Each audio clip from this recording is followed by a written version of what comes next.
Hi, everyone, and welcome back to the Get Crystallized Show. I'm your host, Coach Crystal, and like crystals, strong women are made under pressure. And I am so excited because I have a beautiful guest. Her name is Rebekah George. And let me tell you a little bit about her before I let her in. Rebekah has always been interested in helping other people. She traveled around the world her first 2 years of college, participating in service work, and really felt fulfilled when she was able to give back to other people. Rebekah then started tutoring children from low impoverished areas and started to mentor and coach them. She went on to receive her master's degree and became a counselor and is currently pursuing her master's of divinity. She has 10 plus years of experience as a professional counselor and 15 years experience as a coach and mentor. Rebekah has helped people from all walks of life overcome fear, addiction, limiting beliefs, low self-esteem, anxiety, depression, and so much more. She has worked in several roles over the past 15 years, but they all centered around helping others to overcome obstacles in their life that impedes their ability to grow. Rebekah approaches things with the knowledge of both the therapeutic world as well as the coaching, mentoring world. She is committed to help others find their purpose and feel as though they are living an empowered and fulfilled life. If that doesn't give you chills, I don't know what will. And today I'm super excited because she is going to be sharing 3 tips to combat and beat burnout. So without further ado, please help me give a round of applause to Rebekah. Hi, welcome to the show. Hi, thank you so much for having me. I'm just so excited. All the things that you live in terms of your purpose-driven life, that's right up my alley. And I love this topic because so many women in my audience, they're definitely feeling burnt out from all the craziness of the past, 18 to 24 months, Absolutely. all the uncertainty. And so I would love for just to jump right in. And before we do, actually, I have side note, I've been following your health and weight loss journey. Yes. And I would love for you to share a little bit about that because that disease deserves a big round of applause as well. Yeah, so it's been such a journey for me. I always say that I came out the womb chunky or chubby. I have struggled with my weight my whole life. I think the first time I went to Weight Watchers or Jenny Craig, that type of thing, when I was 6 or 7. I mean, I was young, 8 years old, something like that. I mean, I was in elementary school. I remember, just struggling with my weight since I was young. I've always had an unhealthy relationship with food. I have just always dealt with kind of that struggle and just said, you know what, I've overcome a lot in my life. I have been successful in every area of my life except my weight. And I finally came to this place where I said, I don't want to die young because of this. Wow. And I finally decided to get healthy. And a big part of it has been overcoming shame. And so that has been this journey that I've been walking through in this last few months is first of all, I'm a Christian. So for me, it's been allowing God to heal areas of my life that I never thought that I could heal. Yes. And then also it has been just kind of just allowing vulnerability that I didn't think I could allow. And so that's why I've been actually sharing this journey with other people, is saying my tagline is there's no hiding in healing. And so I've actually been sharing stuff that has been really hard for me. I actually went live on Facebook and weighed myself on Facebook, which was one of the hardest things. Yeah. Good for you. I said, you know what, if I am going to tell women that their worth is not tied to the scale, yes, then I can be able to say that it doesn't give me less worth, that number on the scale, right? And so that was really hard for me. I felt like I was going to throw up before I did. And when I posted that number, I was very scared. But I said, you know what? If I'm going to tell other women that their worth is more than this, it was very freeing for me because I said, can I just give you a virtual high five, girl? Like yes, virtual high five. Wow, wow. So yeah, I've lost almost 35 pounds in the last 2 months. So that right there has been really great for me, but also just like the mental piece of it has been huge because I still have about 100 pounds I want to lose. So there's still a lot there, but it's really about the healing that has taken place and the fact that I have kind of illuminated the dark spaces in my life that I really thought were always going to stay dark. And you made a great point in that, and I love that, I'm also Christian, that all those dark places he sees. Mm-hmm. He sees, and just giving it to him and get him to illuminate those dark places. Yeah. I mean, that 100 pounds is already done. Right. Yep. So I'm just, and now I'm starting to see the outside as a reflection of the hurt that I've been carrying around. So this weight that I have is more about that hurt that I've been carrying around than anything else. Right. And so now I've started to see it as like, once I heal, then that should be a reflection as well. Right. So I've been carrying it around thinking that I'm worthless.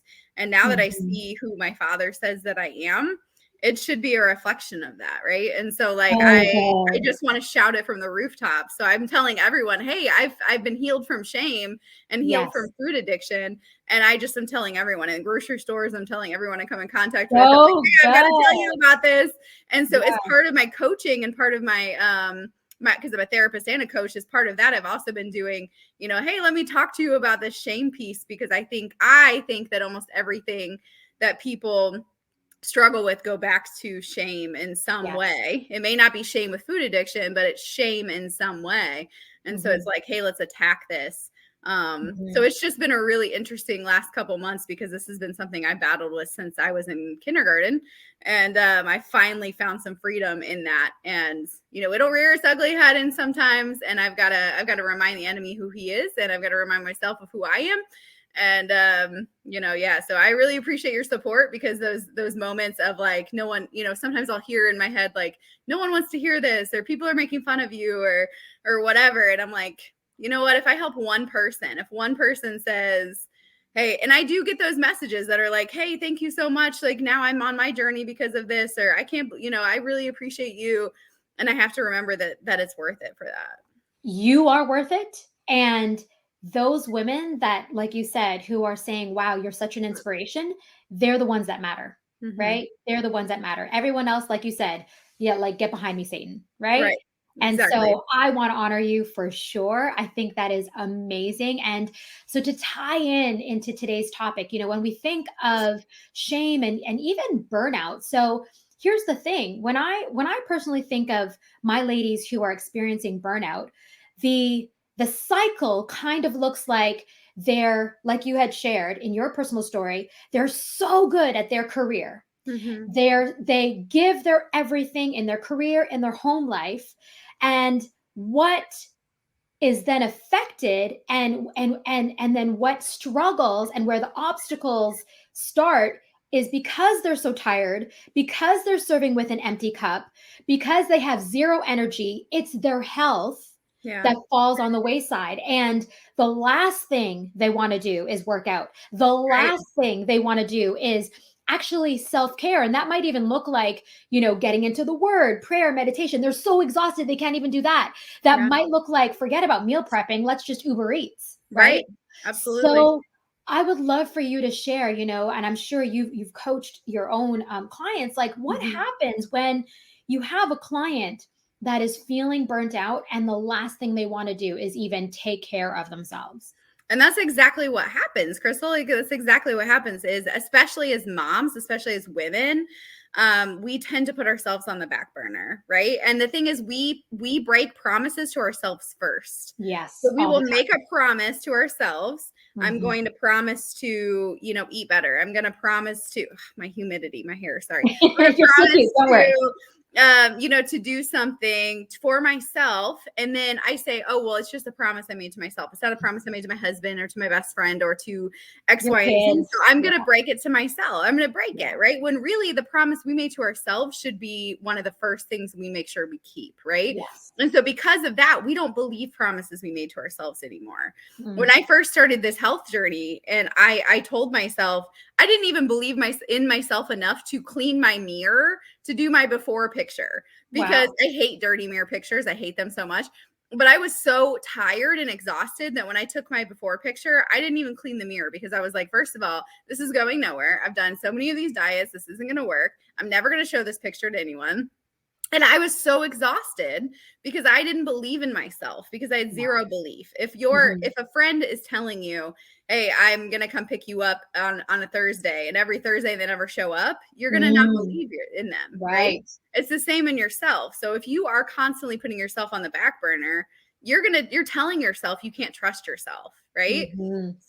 So one of those things is you have to start building belief in yourself, that you're going to come through for yourself and that you're worth that. Right. And I love that that's one of the things you mentioned earlier, that you're worth it. I mean, even just hearing yourself say that, which is where, and I don't even have this written down, this isn't even something I was going to go with, but like having that affirmation of I'm worth it, right? Like having the positive affirmations.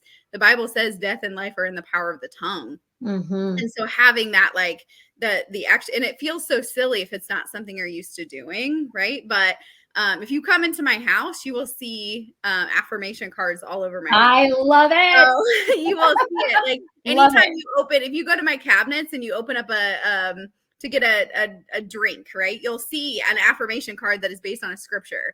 That's and it'll say like your gifts and callings are irrevocable, and it'll be a scripture about it, right? There's some on my bathroom mirror, there's some everywhere, because we are inundated daily with the negative. Yes. So I've got to not only see it, but I've got to hear it. So when I see it, I say it, right? And so it's like I've got to remember that, like, you know, when I go to the bathroom and I see it in the mirror, it's, if anything can go well today, it will. And I say it out loud, and I say God's favor is on every aspect of my life. And then I speak that, right? I'm blessed in my coming. I'm blessed in my going. It's right by my door. You know, I'm the head and not the tail. I'm above and not beneath. And so I just speak these things every single day. And I have to make sure that even if I don't feel it, that I'm saying that, right? So like saying so powerful things. And so sometimes it feels silly, but the more that you speak those, you remind yourself of those things. So that is just a little freebie. It's not one of the 3 things to avoid it, but it really is like reminding yourself of that. And then also just not saying the negative so much, right?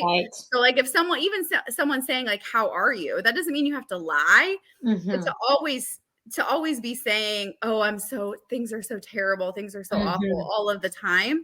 You're literally programming your brain to say that things are terrible. And so that is what is happening chemically in your brain. Whereas if you change that around to say something positive, then you are doing the same thing, and you're creating new neural pathways in your brain to tell your brain what to think and what to believe. I love I love listening to Les Brown as someone to just kind of boost me up. And one of the things he says, you know, when someone asks him how he is, irregardless of how things are, he'll say, I'm blessed and highly favored. Yep. Because it's true.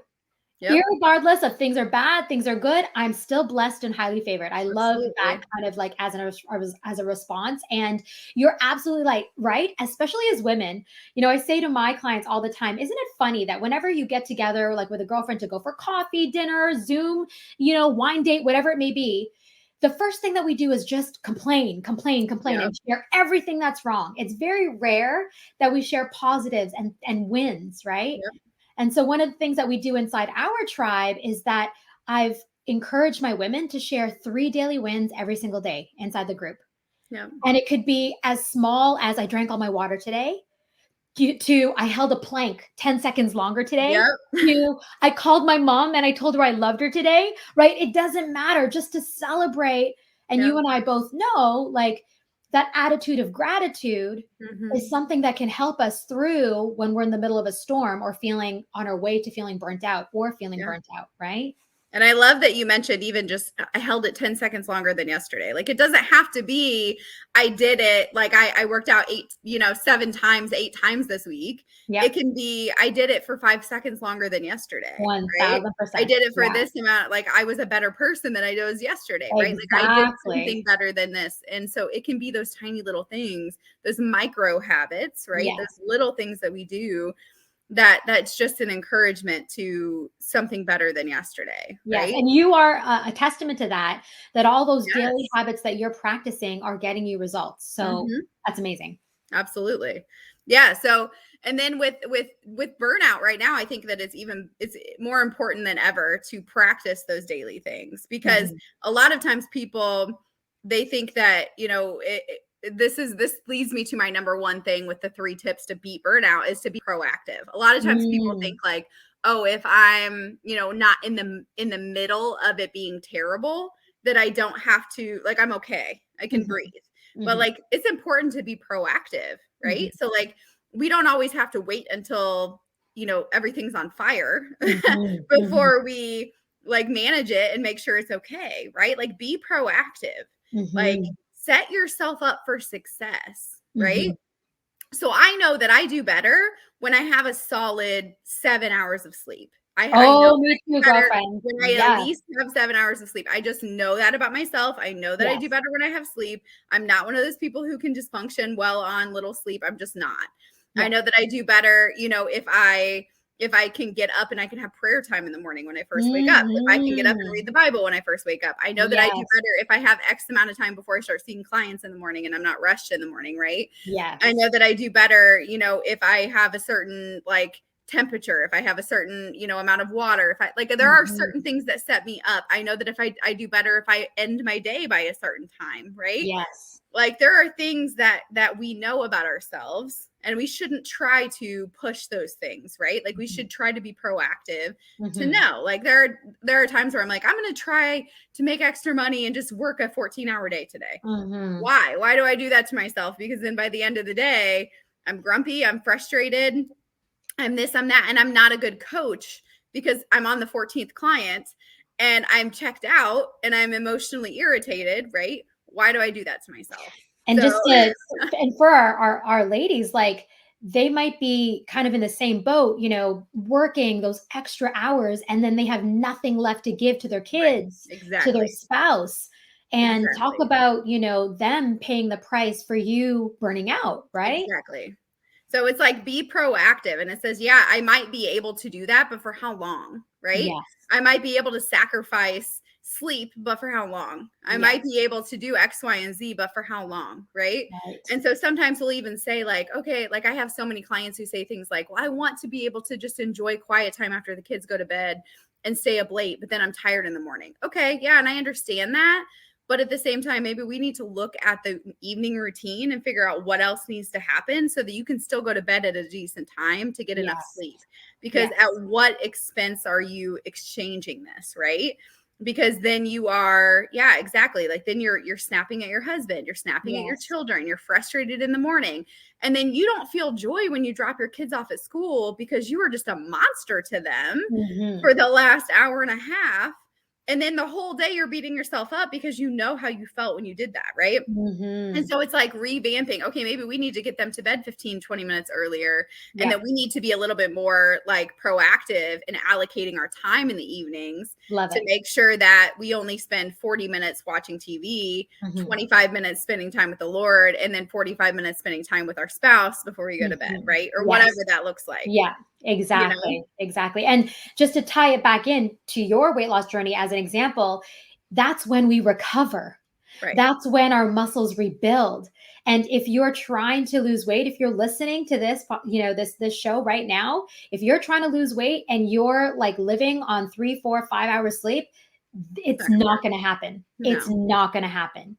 So yeah, I love that you said be proactive and sleep being a key thing in there. That's wonderful. Right. Be proactive, set yourself up for success. And even with like meal prepping, right? So like, I know that I am not going to be successful if I don't have a dinner set up for every single night of the week, right? Because what I'm going to do is be like, oh, I'm going to go to something fast food, right? I'm going to do that. And because I've worked a long day. I'm a single mom. And so for me, when it gets to the end of the day, if I don't have anything and I'm exhausted and I own multiple businesses. And so for me, by the end of the day, I'm exhausted and I have 18 million different things to do. I have homework for my daughter and I have all of these things. And if it's 7 o'clock and I don't have anything in the refrigerator, she's going to want some food. And I'm just going to figure out whatever's convenient. And although I've done much better at being able to figure out what's convenient and healthy, that's only going to last for so long. Yes. And if I don't make it to the grocery store that evening, eventually it's going to be something that's unhealthy, right? So set yourself up for success to say, you know what, even if I don't feel like going to the grocery store on this Sunday, I need to go to the grocery store and I need to meal prep to make sure that I'm doing this, right? And maybe that looks like something really easy. Like I'm never going to be that, I hate cooking with a passion. I'm never going to be that I'm in that club. I'm never going to be that. I pray the Lord sends me an amazing husband who loves to You cook. can borrow mine. He's a great cook. Right? But I'm never going to be that person who makes some huge 5-course meals that have it all set out in these awesome color coordinated Tupperware. I'm just never going to be that person. But what I can do is make, multiple things of veggies on a Sunday. Yes. Easy peasy. Multiple things of grilled chicken in the air fryer. And I can set that out for 3 days at a time. And then on Wednesday, I do it again for the next 3 days. And I can do that, right? And that's doable for me. So you figure out what is doable for you and you just make that happen, right? But you set yourself up for success. So that is my number 1 tip. Love it.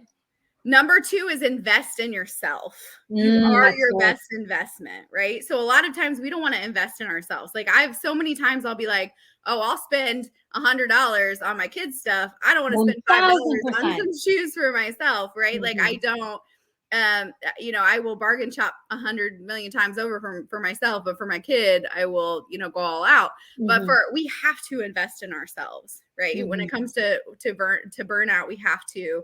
And that doesn't mean you have to, self-care has to be super expensive, but it does mean looking at and writing down and trying to, quantify and even looking at it as like, let me write down and do some, some trying to figure out what is the best way of taking care of myself. Yes. So like looking at like, okay, so if I do a massage this month, does that actually help me? Right? Yes. If I go for a pedicure, does that help me? Right? Because there are certain things, journaling, I can tell people about journaling all day long. Journaling isn't my favorite thing. It's not something that I love. It's not something that's super helpful for me. But I have other people, I have friends and clients who, if they didn't journal, they would go crazy, right? You figure out what works for you and what is a good investment for you, right? I know there are people who, if they don't go to the gym every single day, they would be legitimately depressed, right? And we saw this through the pandemic, that if you don't get the things that you know that are a good investment for you, then that's going to be hard. So you figure out through trial and error, through data research, really through whatever it is, you figure out what works for you. And if it's a little bit more of an investment, you figure out how it is that you could do that and you make that investment and you tell yourself, I'm worth it. That's what that affirmation, it goes back to that affirmation. I am worth this investment. I was listening to Lisa Nichols this morning and, her journey as well. She was not too long ago, the doctor prescribed her as morbidly obese and she was basically a walking heart attack. Oh, wow. And she, her quest is to serve and she has this purpose-driven life. And she's like, how can I do that if I can literally have a heart attack at any moment? Anytime. Yeah. And so really, when we go back to whether it be mental health, physical health, spiritual health, at the end of the day, if we aren't physically or mentally or spiritually well, what good are we to our clients, to our kids, to our spouse? Like we have to invest in our health, our overall wellness, because we can't serve with an empty cup. We can't serve when we're sick. We can't serve if we're a walking heart attack, right? Can't serve if you're dead. You can't serve if you're dead. Yep. And so, I love that number 2 is invest in yourself. That's wonderful. Yep. And then just ask yourself, like, is this, is this going to serve me long-term? Right. Because is this like one of the things my coach tells me is, does the future Rebekah have time for this? Right. And that helps me so much because I'm like, you know what? The future Rebekah doesn't have time for this. It doesn't have time for the drama, right? It doesn't have time for the cookie today. Like the future Rebekah doesn't have time to eat this because it doesn't serve me where I'm at in this part of my life, right? The future Rebekah doesn't have time for this mindset to hold me back, right? It doesn't have time to look at myself and say this, right? And so like even just tweaking that mindset of that is huge. And so that is a way of investing in yourself. So, and then the third thing is be realistic about your expectations for yourself and for others. So I would say a huge part of disappointments in yourself and in your relationships are unmet and uncommunicated expectations. So really just having those realistic expectations for yourself instead of saying, you know, I'm going to go from waking up at 9 a.m. or 10 a.m. to waking up at 4 a.m., right? Like I have clients that say that all the time. I'm going to go to 4 a.m. and I'm going to work out 6 days a week. And then what happens is all of a sudden they can't do it. And then they say I'm a failure and they quit. And then they you know, continue doing whatever they do. And then they see no results. And it's like, no, that's not realistic, right? It's not realistic to go from one extreme to another because you're not going to stick to it, which is why the average person who makes New Year's resolutions stop in 17 days because their resolutions are just too hard, right? It's too much. So it's like asking yourself, is this realistic for myself? Is this realistic for my spouse, my friend, my whatever I'm putting on them? And then am I communicating this with myself and whoever this is correctly? And have I set this out for a plan to actually be able to execute this properly? Do I have a goal of how to get from point A to point B? Because a lot of people will say, in 10 years, I want to be the CEO of a multi-million-dollar company. Okay, well, how do you plan on getting there? So what is your 1-year goal? What is your 5-year goal? How do you get there in your, 6-month plan, right? Which is why coaches come in handy to say like, all right, well, how do we get there, right? So then, is your expectation realistic? And then how do you have that broken down? I love that you have a coach and we're coaches, but I've always said coaches need coaches. Absolutely. Right? And one thing that we practice inside R3 we do 90-day goals. Yeah. Right. And then we check in. And like literally today, I had a coaching session with one of my groups and it was a goal setting session. And it's like, okay, what have you done? What can you improve? Yeah.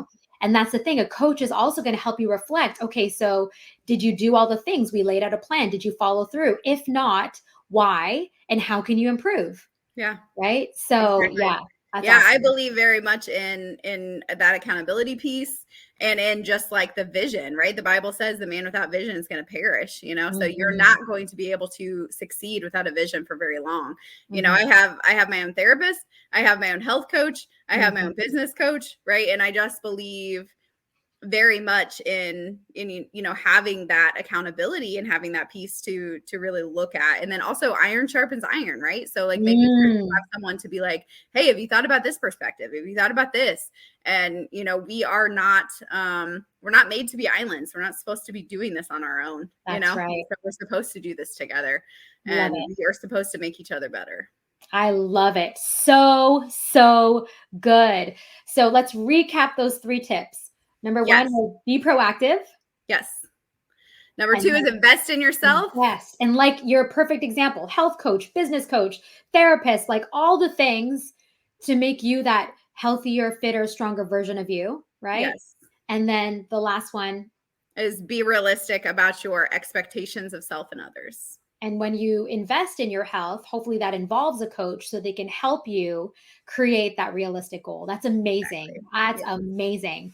So as we round up our time together, Becca, I always like to ask a couple of questions just to kind of share your passion, your purpose, your mission. So my first question is, who inspires you and why? Man, my first inspiration always is God, of course, because that's just who I look to. My second inspiration is my coach. So his name is Josiah. He is amazing. I've only known him for a few months, but he has inspired me more in the last few months than probably anybody else ever really has. And it's just his love for people is unlike anything I've ever seen. And that's really what I want people to say about me is that she loves people. Well, that's a perfect segue to my second question, which is, what is the legacy that you want to leave? Yeah. I just want people to say she loved Jesus and she loved people. And, there's a quote that says like, people always will remember how, like, they won't remember what you say, but they'll remember how you made them feel. Yeah. And I just really want people to know, man, she really loved me. And that's absolutely the legacy I want to leave. So if our audience wants to feel the love from Miss Becca, where Yes. can they find you? Yeah, so my personal Facebook is really where I grow, just because I mean, I have a business one, but I really don't use it because I love to share my life on Facebook and let people see that. So my Facebook is Becca George, which I spell my name Bekah. So you can find me on there. It's Becca George, Bekah George. And then you can find me on Instagram. I'm not as active on there, but I am on there. And that's under my business name, which is at Sheer Vision Coaching. So that's SHEAR Vision Coaching. You can email me, which is Becca@sheervisioncoaching.com. But Facebook is honestly the best place, which is just Becca George. Well, I know for sure I'm going to be continuing to follow your journey and applaud you and send a Thank you. ton of virtual love. And I would love to have you back like in the Yes, halfway mark. And then when you're all the way there. And I would love to kind of absolutely. have this like trio chapter of your journey because I'm sure you're learning so much. I always say to my ladies, you know what? The weight loss is the cherry on top. That Yes. end goal is the cherry on top. It's who you're becoming along the way. And I can see, Becca, you are becoming just this, even if it's even possible, a more inspirational coach because you're Yes. living and practicing all that you teach. So I just want to thank you for sharing your wisdom, sharing your story, Thank and you for having you me. really are an inspiration. And we're cheering you on. I'm cheering you on, Thank you. and I can't wait to see how your journey unfolds. Thank you so much. I appreciate you. Okay, well, we'll have you back soon for sure, okay? Yes, for All sure. right, girls, thank you so much, and we'll see you guys next time. Bye, Bye. everyone.